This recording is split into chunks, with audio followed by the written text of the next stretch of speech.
طب ازاي بقى الصلاة من غير حجاب كده اهو؟ السلام عليكم.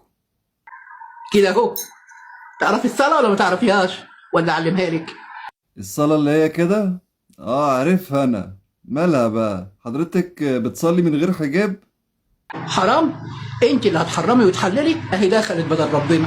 وانتوا عايزين تشيلوا الحجاب حتى من الصلاة؟ ده ايه المصيبة السودة دي؟ ده ايام ما يعلم بيها الا ربنا. مين اللي بيحلل ويحرم يا بنت؟ مين اللي بيحلل ويحرم يا باتش؟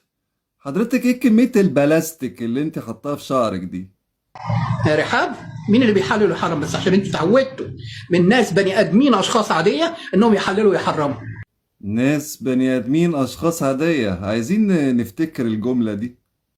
ونسيتوا ان ربنا حط الحلال والحرام، الحرام بين والحلال بين، وربنا حطه في القران. شامم ريحة منكري السنة. حضرتك قلت لي بتصلي من غير حجاب، ها؟ هي ايام ما يعلم بيها الا ربنا. بس ماشيين انتوا هجرتوا القران وماشيين ورا حاجات تانية ملهاش علاقه بالقران. هو ده شعرك؟ يلا بينا. سافرتي عمره او حجتي قبل كده؟ لا. طب العمره كمان من غير حجاب دي معرفهاش والله. عمرة من غير حجاب؟ هتروحي تطوفي في الحرم بالزهرية دي؟ ما سالتش فيه. ما هتسألي مين بقى؟ ما انت ما بتسأليش ناس طبيعيين عاديين. ايه دليلك؟ طيب دليلي على ايه؟ هو انت قاعده هتناظريني يا بت؟ يخرب بيت البيتش. لا احنا مش بننظرك ولا حاجة لا سمح الله، احنا بس بنفهم منك عشان انت واضح انك ما شاء الله يعني قنبلة معلومات. دليلي على ايه؟ روحي انت ابحثي وشوفي. شوف انا بقول ايه. هنروح نبحث في ايه؟ في الصلاة من غير حجاب؟ حضرتك بتتوضي طيب؟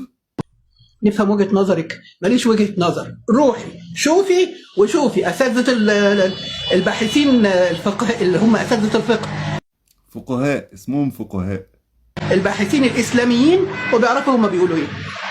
ما هم الباحثين الإسلاميين دول ما هم أشخاص طبيعية عادية زي اللي ما كانوش عاجبينك في أول الفيديو دول. عجبك الكلام؟ عجبك؟ ما عجبكيش خلاص. انا سمعته وانا جايباه من عندي الكلام ده. انا سمعته عجبني. حضرتك بتسمعني اللي بيعجبك بقى. ما شاء الله. وده مين بقى اللي قال لحضرتك إنك تصلي من غير حجاب؟ الشيخ عمر الخيام؟ انت عايزه تتخنقي من اللي انت بتعمليه وتجبري عليه، انت حر. ربنا ما بيجبرناش على حاجه ابدا. ده ربنا ما بيجبرناش على حاجة أبدا. مفيش محرمات نواهي كلام من ده مفيش. في صلاة من غير حجاب بس، ها؟ ربنا ما فيش في جماله.